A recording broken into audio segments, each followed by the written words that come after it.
So let me introduce our speaker. Our speaker will be Torhild Shirley, who is a professional translator and accredited professional genealogist specializing in Norwegian genealogy. She's a native of Norway, fluent in Scandinavian languages, and conducts research across all Scandinavian countries, whether tracing ancestry, locating ancestral farms, or finding living relatives. She's the owner of Scandinavian Family Research Services, and you have her webpage in the meeting announcement. So, and we've already checked, and the screen share works okay. So I'm going to turn it over to Torhild. Thank you so much. I will share my screen, and we will get going here. Just got to get all my different screens up so I can see people and see my notes and see everything else that I need to see here. So I work on several screens. So if you see that I'm not looking at you all the time, it's because I'm trying to look at my other screens too. Anyway, I am super excited to be here with you today. It's always a treat to be among fellow Scandinavians. And today we're going to talk about one of the hardest things that we find in Scandinavian research, and that is people of the same name, and trying to distinguish and figure out which families belong, or which people belong to which families. So this is going to be a Swedish study, but the methodology that I use for solving this case is very similar to what we would use if we're doing a Norwegian case study. So first of all, though, I would like to get just a tiny little idea if any of us might be related. So if you have an Ole Hansen with an S-O-N or an S-E-N in your tree, please post a yes or a no in the chat.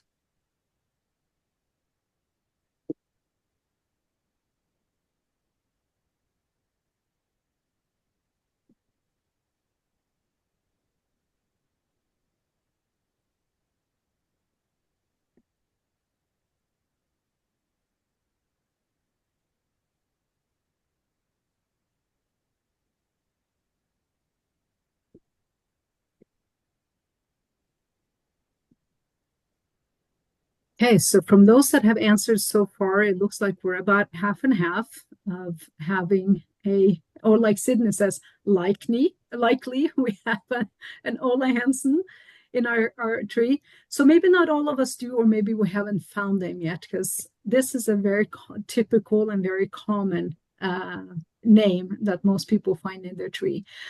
But even with us that have said yes, the likelihood of us being related to the same Ole Hansen is really slim. And so how do we separate between these same name individuals? So today we're going to use tax records and also church records to separate same name individuals and to identify the correct person that we're looking for. So a little bit of background. Rasmus Gudmundsson died on 7 February of 1773, and this is his burial notice. You notice 1773 is listed here kind of in the middle here of the page, and that's because the top is the bottom half, and then we're starting on the top half. It's kind of hard to read, so I transcribed it for you guys, and it says that he was born in Ramsöder, which is in southern Sweden, around 1719. He married first to spinster Hanna Andersdotter in 1744 and bred 10 children with her, of which 4 sons and 2 daughters are alive. She died on 3 February 1766, and then he married second spinster Hannah Davidsdotter 31 January 1767 and bred another 3 children with a second wife, and his son Anders Rasmussen is alive. So this is an amazing burial record that had so many details. So let's look a little bit more at the different details that we find in here. First of all, it gives us a birth location and a time. It says around 1719. It gives us his first marriage in 1744 and 10 children. This was a very busy man. We know that his first wife died in 1766. He remarried not quite a year later and had another 3 children. So we have, in previous research, we had identified both of the marriages and all 13 of his children, and we found his death with this record. So now we know that he was born around 1719. So we're going to go in and we're going to look at the map and just see where all these different things took place. So Rasmus lived in 2 different parishes throughout his life. He lived in Ram, which is kind of on the top, you can see here, right up here. And then he also lived in Kågerö, which is the neighboring parish right there. So his life kind of took place in those 2 parishes, and this is in Malmöhus county, which is a part of southern Sweden. So if we look a little closer at the events that took place in Rasmus's life, first of all, he married his first wife, Hanna Andersdotter, in 1744 in Ram. And this is also where she was born. So previous research had found this marriage, and it also found Hannah's birth in Ram. But then all the children were born in Kågerö. And this is also where Rasmus remarried to Hanna Davidsdotter in 1767. And I wonder if he remarried another Hanna so he wouldn't wake up one morning and say the wrong name to his wife. But anyway, he married 2 Hannas. And then he also died in this parish in 1773. So looking at this detail, the goal seemed very simple. When and where was Rasmus Gudmundsson born, and who were his parents? And so we know that he was born in 1719. So we're going to do another quick little survey.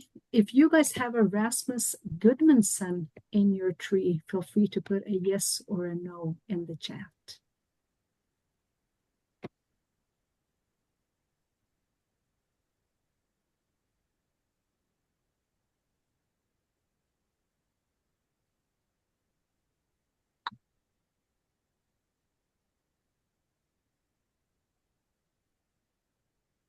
So far, there are nothing but no's, which means you would think with a name like Rasmus Gudmundsson, it's a lot less common than Ola Hansen, for example. So this should be very helpful when we're trying to locate the correct Rasmus in the church records. So before we start talking about finding him, I want to just mention briefly about naming traditions. This might be familiar to all of you, but just in case some of you maybe are not as familiar with the patronymics. So both Norway and Sweden use what's called the patronymic naming system into the mid to late 1800s. And in Norway, they actually kept going into the early 1900s. We didn't get a law until 1923 that demanded a fixed surname. So up until then, there were places that still used the patronymic. And what this means simply is that the father's last name was derived from the child's last name was derived from the father's first name, and then you tack on a son or daughter at the end.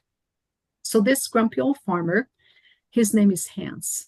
He has the cutest little boy named Lars. And Lars's last name or patronymic would be Lars Hansen. Hans also had a super cute little girl named Anna, and her name would be Anna Hansdotter. So we use the first name of the father, Hans, and then we tack on the son or the daughter at the end. Then you have metronymics, which are not very common, but once in a rare while you can find them. Those are for children that were born out of wedlock to an unknown father. So they could not take their father's first name to tack on son or daughter. And instead, they had to use their mom's name. So Sarah, she also has this cute little son named Lars, and his last name would be Lars Saracen, while Anna would be Anna, Sarah's daughter. So it's the same system. We're just taking the mom's first name and then tacking on son or daughter. So before we move on, are there any questions regarding patronymics or metronymics? That is kind of important to understand as we move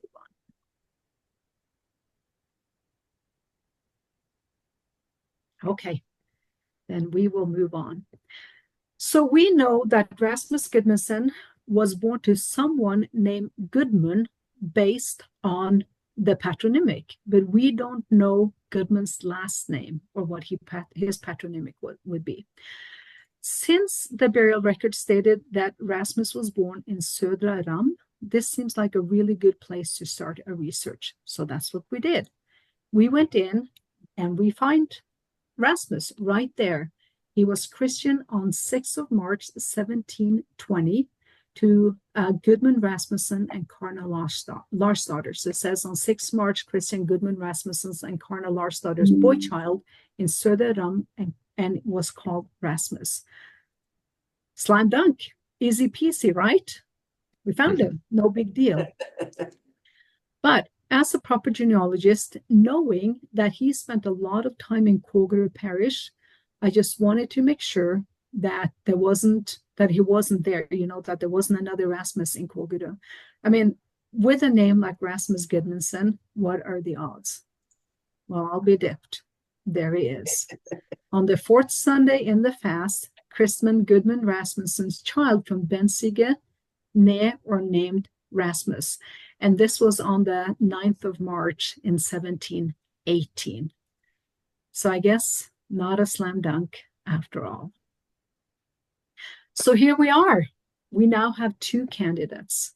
We have Rasmus of Ram, who was born in 1720, and we have Rasmus of Kågerö, or Bensige farm, who was born in 1720. Both of them are around 1719. So we actually have two candidates. And we might say, well, it really should be Rasmus of Ram because that's what that birth record said, or that burial record said. But can we just dismiss Rasmus of Kågerö? I don't feel we can. And it's, Rasmus spent most of his time in Kågerö parish. That's where he raised all of his children. That's where he had his second marriage. That's where he died. And it seems odd that he would be born in Ram, marry in Ram, and as soon as he was married, he just moved out of there and into a new parish. That was very uncommon. So it seemed more likely that he would be born in Kågerö. He moved to Ram to find work or for some other reason. He married Hannah, found Hannah there. They fell in love. They married, had children. And then he brought his wife back home to Kågerö to raise his family there. So at this time, we kind of have to do some more research. Additionally, with a birth year of about 1719, that tells us they're not quite sure. And we know that Hannah was born in Ram. And so, maybe whoever gave this information as he was buried, gave this information to the priest, was a little confused. So we're going to do some more digging. But I was wondering if you guys paid attention to the names of the fathers, because they were both named Gudmund Rasmussen.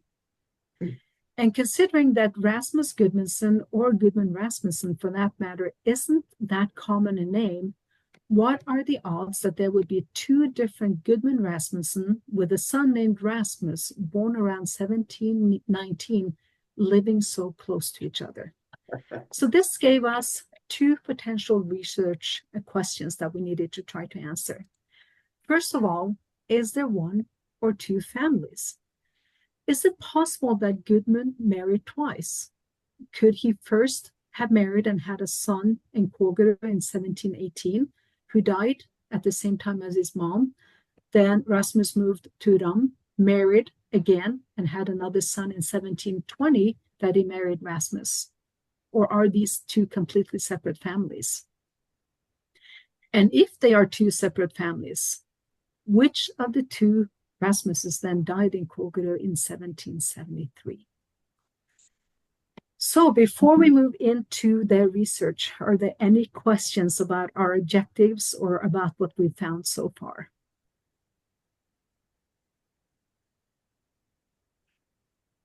Okay.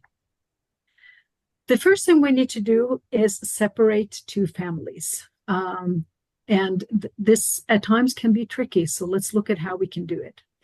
One of the first records that genealogists commonly consult are census records. Sweden has what's called household examinations, and many of you might have both Norwegian, Swedish, and maybe Danish ancestry. The Scandinavians like to mingle, especially after they came to the US. So you might know a little bit about household examinations. But for those of you that don't, this was like an annual census that the priest did in every parish every single year. Wow. And they would look at or note in these records a person's name, a birth date, or at least a birth year, a birth location, any relationships between the people in the family. Often they would include a marriage date or at least a marriage year. They would note if they moved from one place to another, if they moved just within the parish, or if they moved to a different parish. They noted when they died and much more. I cannot tell you how jealous I am on those records and so wish. I mean, for a while we were under Sweden. Why did they not do this for us? Because in Norway, the very first countrywide census we have is in 1801. And then from there, it's not until 1865. That's a 64-year gap. And think about all the stuff that can happen in 64 years. I mean, we can have several generations born in 64 years. They did a little bit better after that with another one in 1875, but then they skipped another 25 years until 1900 when they finally said, okay, we better take this seriously. So we still have access also to 1900, 1910, and the 1920 Norway census. But with a 100-year restriction on census records, we're not going to get access to another census for another 5+ years, almost 6 years, because the censuses were done at the end of the year. So we're going to get the 1930 census in 2031. Most household examinations, so the Swedish census, if you want to call it that, go back to the mid to late 1700s. Others are not available until the early 1800s. And sometimes when household examination records are not available, you can use tax records instead, because we all know that man has paid tax since the beginning of time. You know, who didn't want money to run a government. And these records go a lot further back than the census records go. Norway's tax records are not nearly as good as the Swedish records, but we do have a few tax records that can be helpful also in Norway. We have what's called the extra skatten, or the extra tax, in 1762 to 1765. We have the fortune tax for the people who were rich in 1789. We have the silver tax in 1816. Then they also did some male censuses in 1664 to 1666, and these are really good. Those are probably the ones that are really helpful of all the tax records we have in Norway. They also did a male census in 1701, but that one either isn't particularly good. So you can find your ancestor in there if it's a male, but you don't get nearly as much information as you get from the 1664 version of the male census. Finally, we also have church records, which is the most used source for all of Scandinavian genealogy. When it comes to the two parishes that we are talking about, Ram and Kågerö, there were no household examinations for the time period that we're talking about at the mid to end 1700s. And so we would have to jump right into the tax records to try to separate the two families. So I started in tax records, and these tax records are available as far back as 1642. That's pretty impressive. And they were commonly recorded every year, which means there are some years missing, but they were pretty consistent at recording them.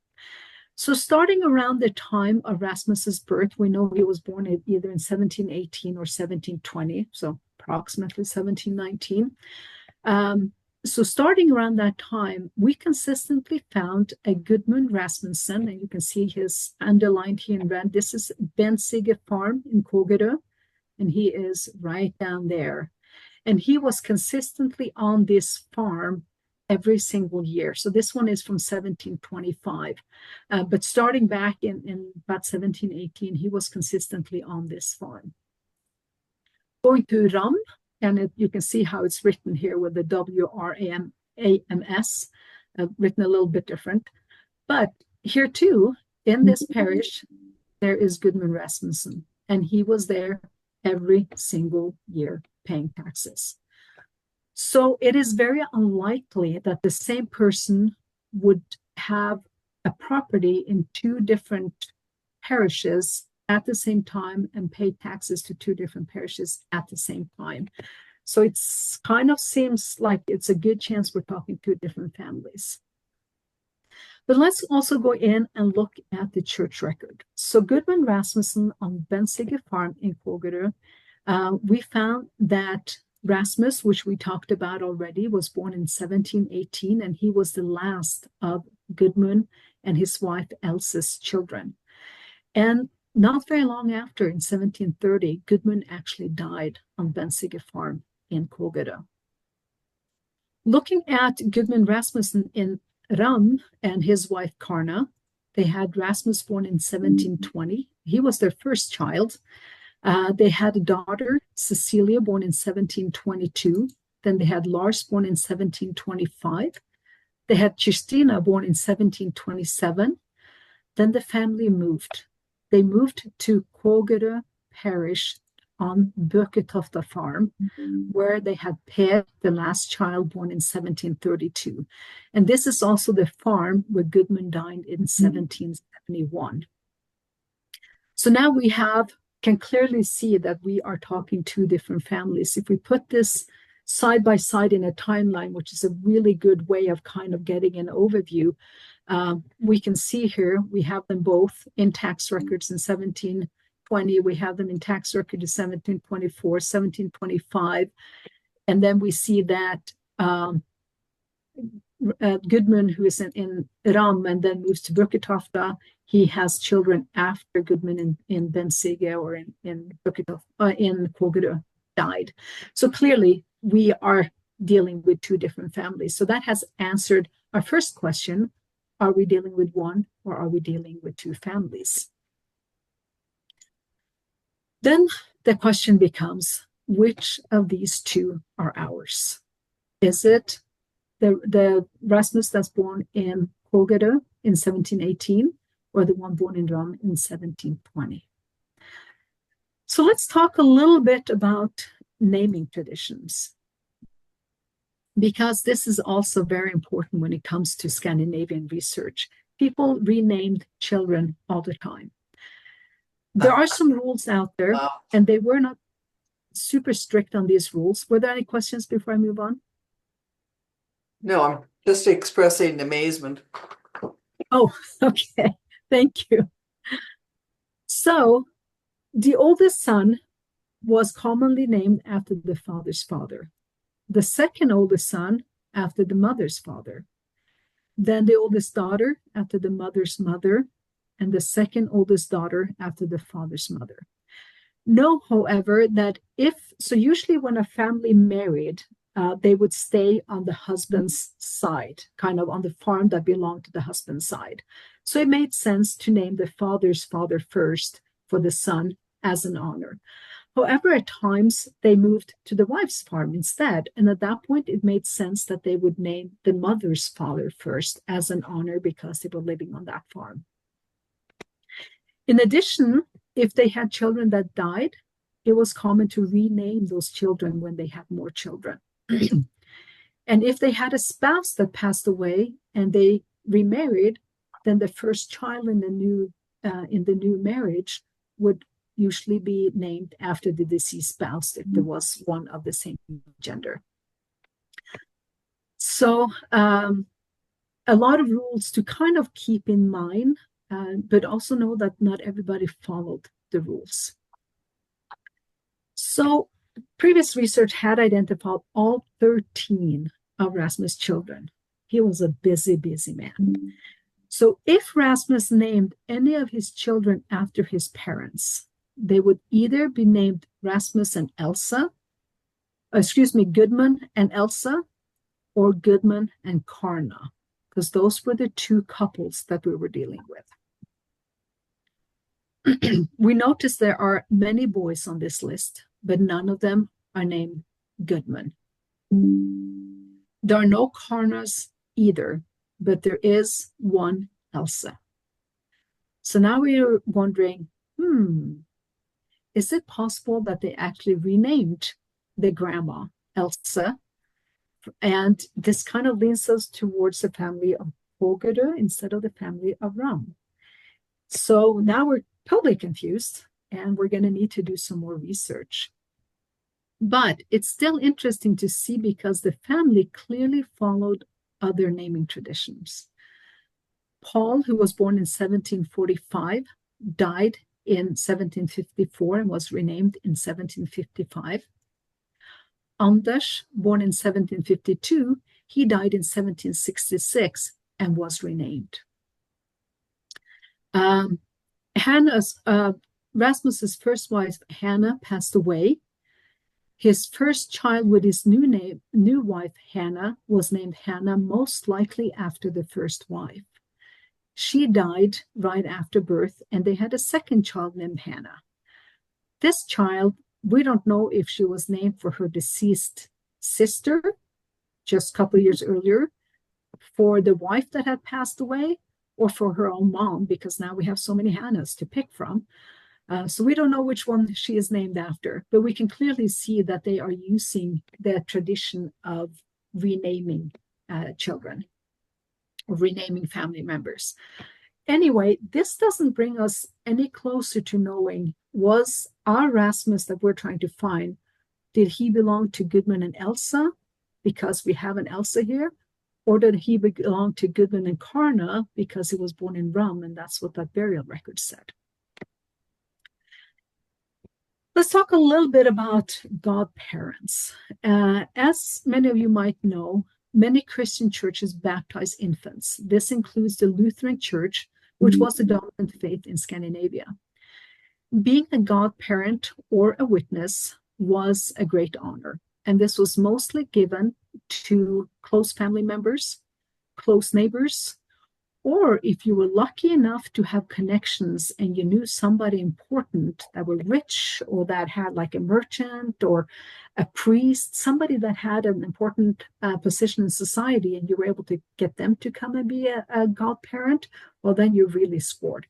Because the godparents were in charge, or well, they were responsible to help bring up this child. And if something happened to the parents, then the godparents would usually take over raising this child. So if you found somebody rich, I mean, yay, go for that child. That's awesome. However, you can also think about, if there are a lot of children, you can't just tack all those children on your family members, because if you were to die and your family is going to raise kids, and then they have their own 10 or 12 or 14 kids, that ends up being a lot of kids. Anyway, let's try to look at Rasmus's children. So now we're moving down one generation. We're gone away from Gudmund and those two wives. We're down on Rasmus. We know Rasmus. We know all of his children because we've already done research on his children. So we're going to go in and we're going to look at Rasmus's siblings, because as we said up here, usually parents are siblings, or siblings are godparents. So in our research, we already noticed that Rasmus of Ram had 4 siblings. He had Cecilia, Lars, Kristina, and Per. Rasmus of Bensige, when we did research into him, remember he was the youngest of the children.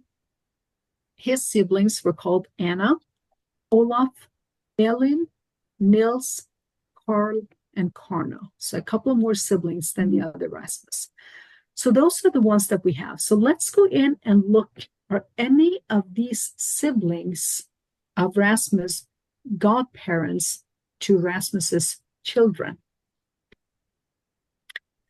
One thing that's important to note is that not all the godparents to Rasmus' children were family members. They had 13 children. And like I said, you can't just tack all of those kids onto your family. So they did pick from neighbors and friends. But if we look at who they had with the different children, so Paul, who was born in 1745, he had Sissa Gudmundsdottir as one of his godparents. And Sissa was a very common spelling of Cecilia, and the Swedes were known for using nicknames, much more than the Norwegians do. And so you often find nicknames in the records. Anders, born in 1752, also had Sissa Gudmundsdottir as his godmother. Paul, remember the first one died. They had a new Paul in 1755. Again, Sissa Gudmundsdottir is a godparent. But this time, not only her, but also her brother Per was a godfather. Then we have Nils, born in 1762, and he has Karna Gudmundsdottir, the wife of Nils Mattensen, as his godmother. We have Ingar, born in 1765, who also had Per, same as the one for Paul, Per Gudmundsson, as his godfather. And then Hannah, born in 1767, she had Christina Gudmundsdottir, wife of Ola Trolsson, as her godmother. So if we try to pair this up with the siblings of the two Rasmuses to see how do those fit into the equation here. Sissa, or Cecilia, was a godmother 3 times to Rasmus's children. Christina was a godmother once. Per was a godfather twice. And Karna was a godmother once. So the number of times that Cecilia, Christina, and Per were godparents heavily leans towards our Rasmus being their sibling, meaning Rasmus was born in Ram. But then we have Karna in the mix. Karna was not a part of that family. Karna was a sister to the Rasmus that was born in Kågerö on Bensige farm in 1718.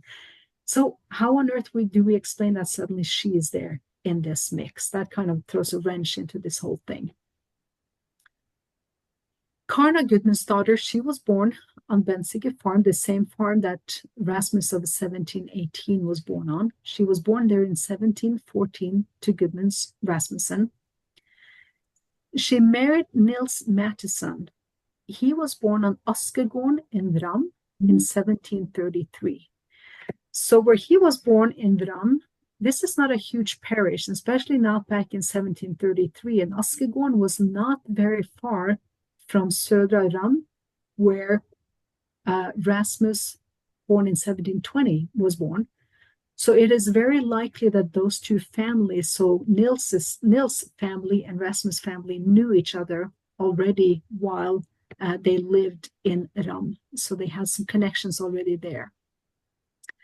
After Nils and Karna married, they moved to Borketofta in Kågerö. Do you guys remember where Rasmus's family grew up? They grew up on Borketofta after they moved from Ram to Kågerö. So now Karna is living on the same farm as Rasmus. And this is where she also dies in 1788. So clearly, this is a great connection between those two families. Nils and Rasmus quite possibly knew each other already in Ram. Then they end up on the same farm in Kågerö, and as close neighbors, living close together, having that relationship, having that friendship, it totally makes sense that Karna was asked to be a godmother because they were so close and they knew each other really well. Okay, so remember how we talked about in the beginning how it would be unusual for a couple to move to a different parish right after the marriage if they had no connection to that parish. And which said that this kind of indicated that the Rasmus of Kågerö would be the Rasmus in question instead of the Rasmus of Ram, because Rasmus raised an entire family in Kågerö. Rasmus was born in Ram, but then he moved to Kågerö. He returned to Ram for some unknown reason, where he married Hannah Andersdotter. Then he brought his wife back to his home in Kågerö, where he raised their family. So now suddenly all of these rules that people kind of have in how they acted in society, it all fits together. So let's look at our conclusion. The very first question we had was, is there one or two families? Well, we clearly show that Rasmus born in Kolbeder in 1718 and Rasmus born in Ram in 1720 belong to two completely separate families. And question number two was, if there are two families, which of the two Rasmus is ours? It seems clear that Rasmus, who married the two Hannes and fathered 13 children, was almost certainly born in Ram in 1720 to Gudmund Rasmussen and Karna Larsdatter. And the reason I say almost certainly is because what we're leaning on heavily here are the godparents. And though it was common to pick family members, we don't have anything written in stone that those really are, that is the correct connection. Everything lines up, everything fits, but we don't have a distinct proof.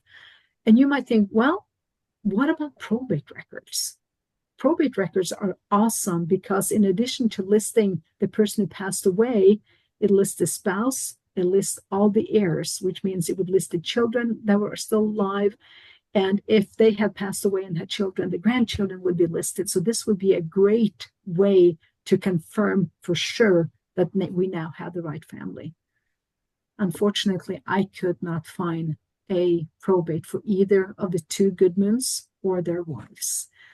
It's possible they exist. My time ran out before I had time to sit and go page by page, but using the index, I could not find a probate. So that's where we're at. I feel very confident we have the right family, but I don't have that tiny, tiny last little piece of proof that I would love. So, questions?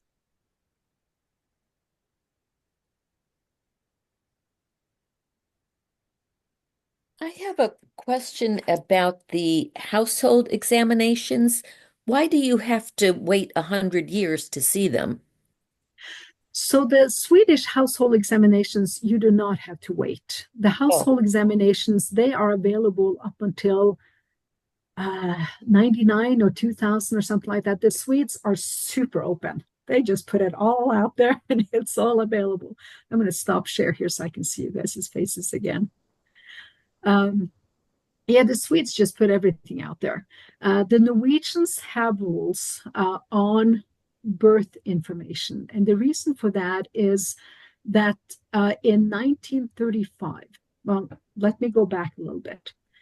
We talked about godparents. And when parents passed away, or if parents were struggling, if parents couldn't take care of their children, usually other family members took over and they took care of their children and basically fostered those children.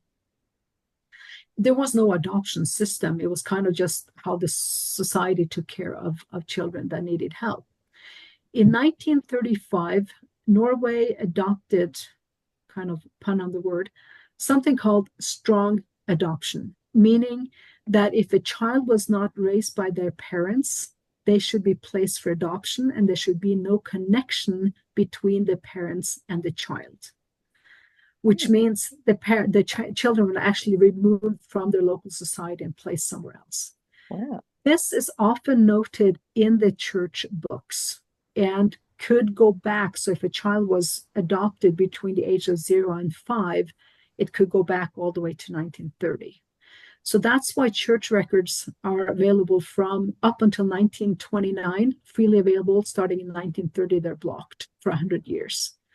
Because censuses also will include a lot of this information with birth dates and connection to family, whether they're an adopted child, a stepchild, those relationships will be noted in there.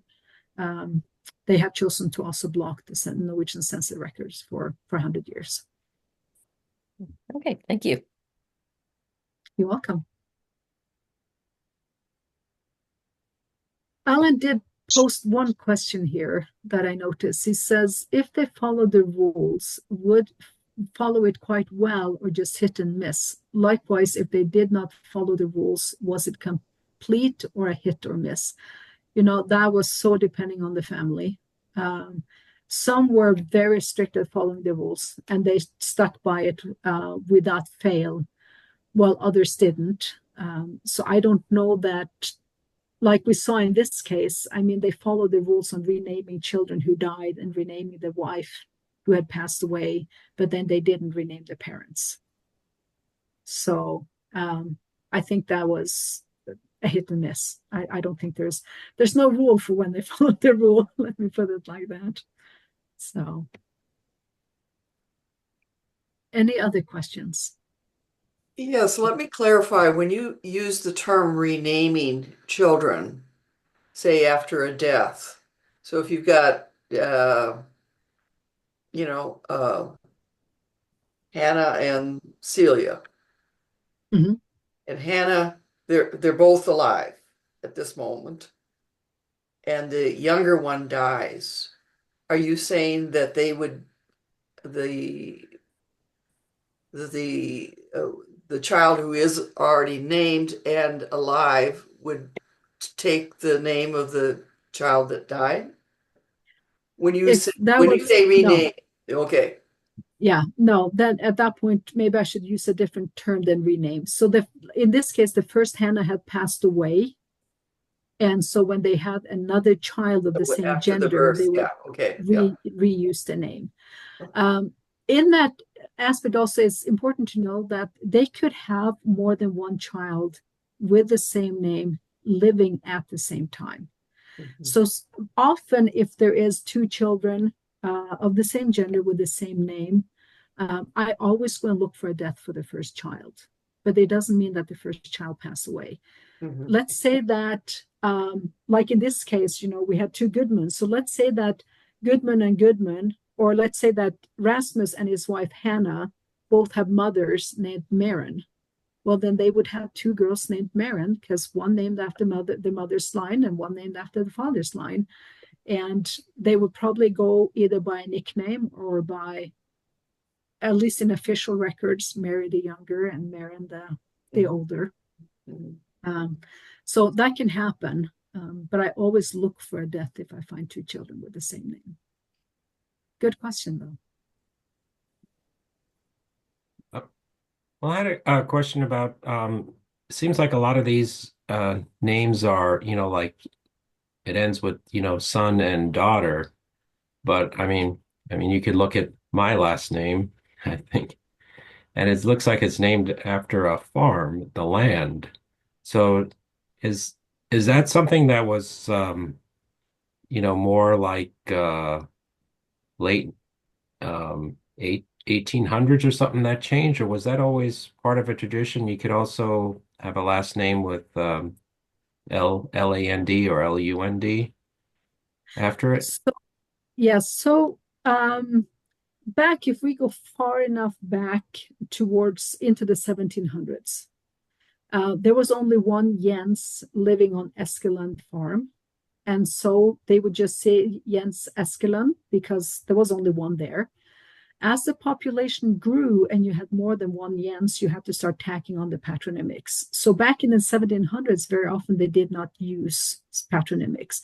As the population grew, they added on the patronymics because there were more people of the same first name living on the same farm. So you could no longer say Jens of Eskeland because there were several Jens on Eskeland farm. Around 1850-ish, they started taking on in the cities and in the bigger areas, especially down south of Norway, they started taking on and keeping the patronymics instead of having the patronymic system where they had a different name every generation. They just started keeping the same last name. So they basically had a fixed last name. Especially people moving from the country into the city, they didn't want to become another Ola Hansen. So they said, well, I'm going to take my farm name because then I'm different. Then I'm Ola Eskeland instead of Ola Hansen. And they would keep that and then pass that name down through generations as their last name. When the law came in 1923 that everybody had to have a fixed name, people either had to start with a fixed patronymic, or they had to take a farm name, or they could take an occupational name like Smith, which is very uncommon to do in Norway. Sweden did that quite a bit, Norway not so much. And so you had more, in the beginning of the 1900s, you had more people take on the farm names. But it was just a way of not becoming another Ola Hansen. Okay. Yeah, thanks. So, And I yeah. can also confirm to you about, I guess, if there's problems in the family, that other family members would take care of the child. So my father's mother died when my father was only like 9 years old. And then he was, I guess, farmed out, so to speak, to different family members to take care of until my grandfather remarried. So yeah, Yeah. there was like no adoption or anything like that. No, and I don't know how strict they were on the adoption rules starting in 1935, but at least that is the cause for the church records and the census records being blocked. Mhm. And here in Good the US, questions. yeah, in the US, we don't release census records for like 70 some years. Yeah. Thank you. Yeah. Can you say Other something questions? about the dynamics of assigning a child to a foster family? I mean, I have a ancestor in some of the records in the 1850s, I guess, 1830s. I'm not quite sure when I started seeing a foster child in this family line that I was tracing. And I wasn't sure if they're assigned by the community or the priest somehow, or if it should have represented that she was a relative and I should be pursuing that. So it could be both, depending on the family situation. Up until the early 1900s, the church was the governing union, or that they took care of everything in Norway, which means the priests had a lot of power.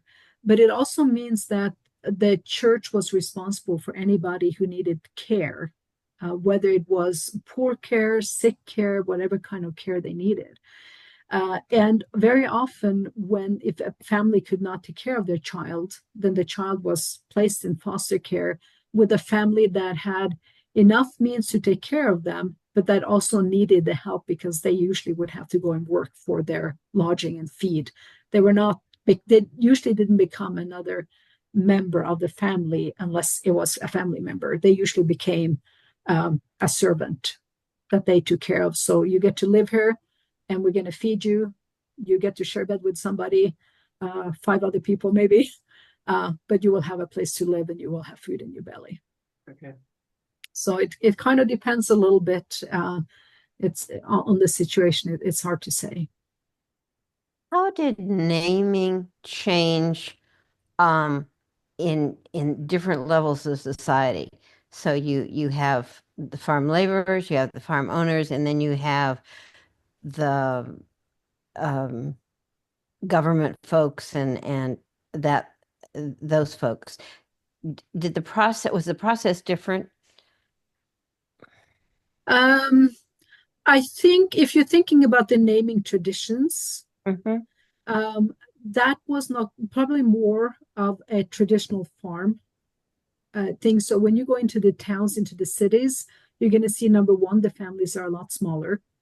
They usually, because they weren't attached to the farm and felt they had to honor people in the farm, they usually did not follow that. At that point, they might still name family members, but they might also more name important people in society, like they rename a priest, or they name a child after a priest or after an important merchant or somebody that's important in their society.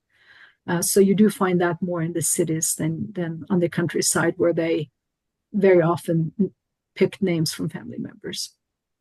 And their last name would be carried on from generation to generation, a specific last name.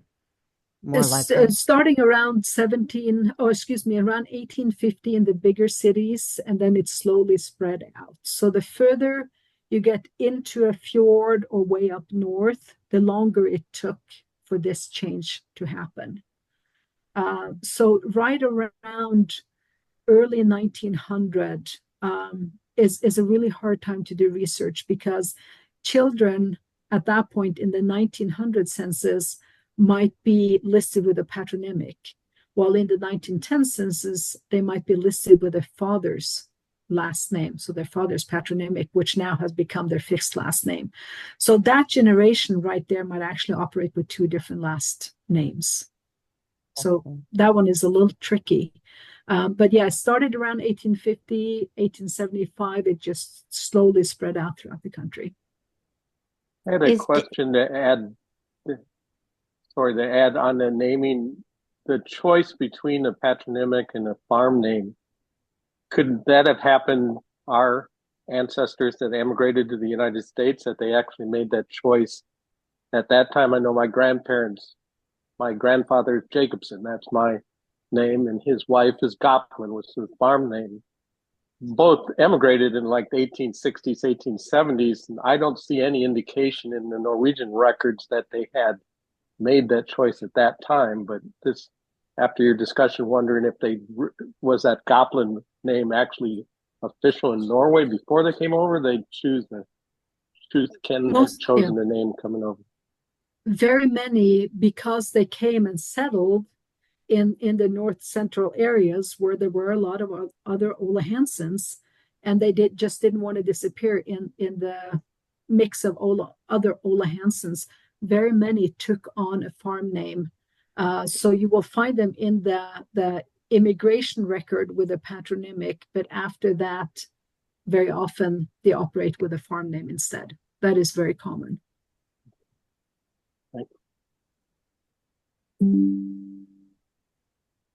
In terms of using farm names, if they moved from one farm to the other, to another, and at time of death, or in some of the official records, I can't figure out if they've continued to use the farm name of their birth or their current location.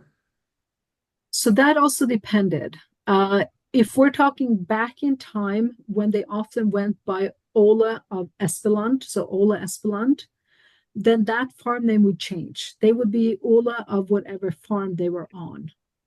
Okay. Once we come closer to our time and they actually had taken it as a consistent last name, fixed name, then at that point it would stay whatever it was when they took it on. It wouldn't change. So it kind of depends on the time period that you're talking about. Okay. Yeah, then moving from farm to farm just creates a whole nother story. I did see some relatives or ancestors that were of Danish heritage. They seem to keep some of their affixed name in some of the records. The Danes started, so at the time that, we were under Danish reign, and I say we because I was born and raised in Norway. We were under Danish reign, and, from the 1500s until 1814. And so we adopted a lot of our traditions from the Danes. And even when we were liberated from the Danes in 1814 and technically became Swedish until 1905, we still had a lot of communication with Denmark, and we still did a lot of things the way Denmark did. We were a lot closer to the Danes than we ever were to the Swedes. And so a lot of what happened in Denmark kind of just slowly moved north across the ocean and got into Norway. And so that's why the southern parts of Norway are the first ones that started, the big cities with all these like Bergen and Oslo or Christiania, which was called then, where there was a lot of international action and they had a lot more connection with the Danes. That's where they started the earliest doing the fixed surname. And then it slowly grew. But the Danes were ahead of the game as far as the Norwegians go. And so they started it and then it spread to Norway.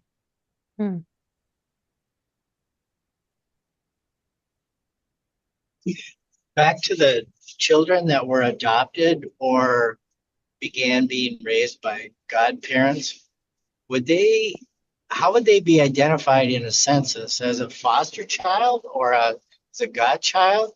And would they have kept the name that they had when their parents were alive, or did their name change to, the parents that they now are under in their new life? Most of the time, since they were not officially adopted, they were just foster children, they would keep the patronymic that they got at birth. And that often will separate them because they will have a patronymic that doesn't fit in with the system that the parents, what should come down from the parents. It doesn't always note whether it is a foster child. Sometimes it will, but it doesn't always do that. So it kind of depends on the priest. Some are really good and took fabulous notes, and some were so sloppy you want to slap them on the wrist and say, shame on you, because they really didn't put anything into the church records or the census records. So it depends a little bit, but usually they would keep their original patronymic. Thank you.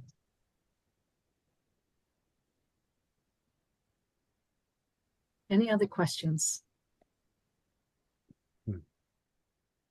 I think just a comment, as you went through this, it made me wonder if I've, have been too quick to assume a parent in looking at the records.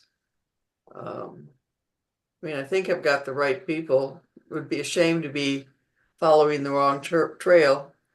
So that's just one comment.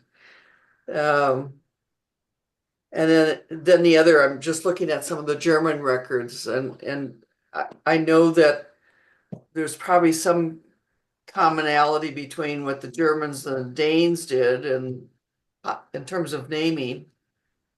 And I haven't seen a lot of, quote, what I would call middle names for any of the Norwegian families other than using the patronymic, which in my head, think of it as a middle name if they've also got a farm name.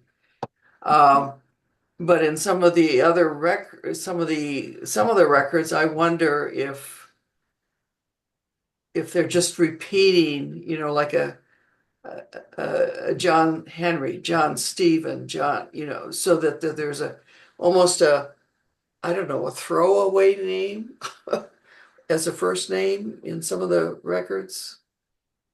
And I think you're onto something, because sometimes they would have a name that all the male children would be John or Johan or something like that, but then they went by their middle name.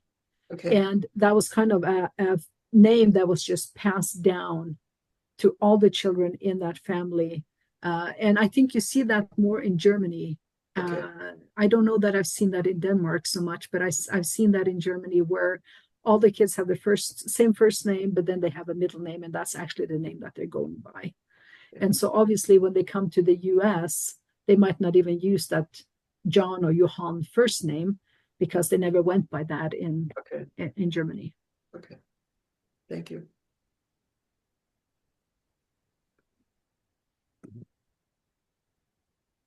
Well, this has been a great presentation and a great discussion. So let's thank Torhild for a great presentation. It was wonderful. Yeah.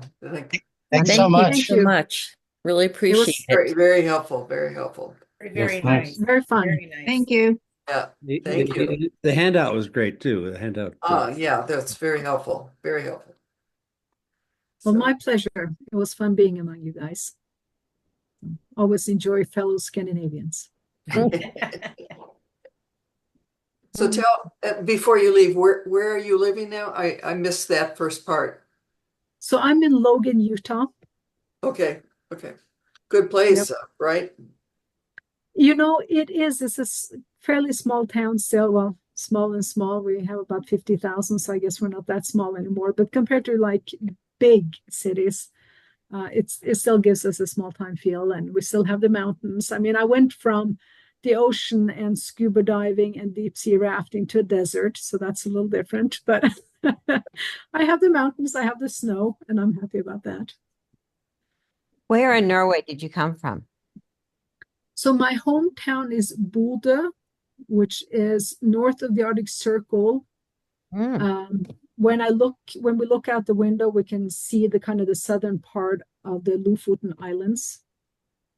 And then right now I have a house that I share with my brothers that are, if you go as far in as you can on the Lofoten Islands, we're just south of that, and I look on the end, kind of the innest part of the Lofoten Islands. That's where we have our house now. So, beautiful area. Yes. So I'm spoiled rotten, I have to admit. We have a boat, 5-minute walking down to the boat, and then we have the mountain right next to us where we can go hiking and pick berries, and so pretty darn spoiled. Indeed. Indeed. Well, I'm glad you've found a place to settle for the moment. Yes. Yeah, it's a good place to be. So, well, thank you guys. It's been a pleasure meeting you all. And I hope to see you next month. Thank you very much. Thank you again.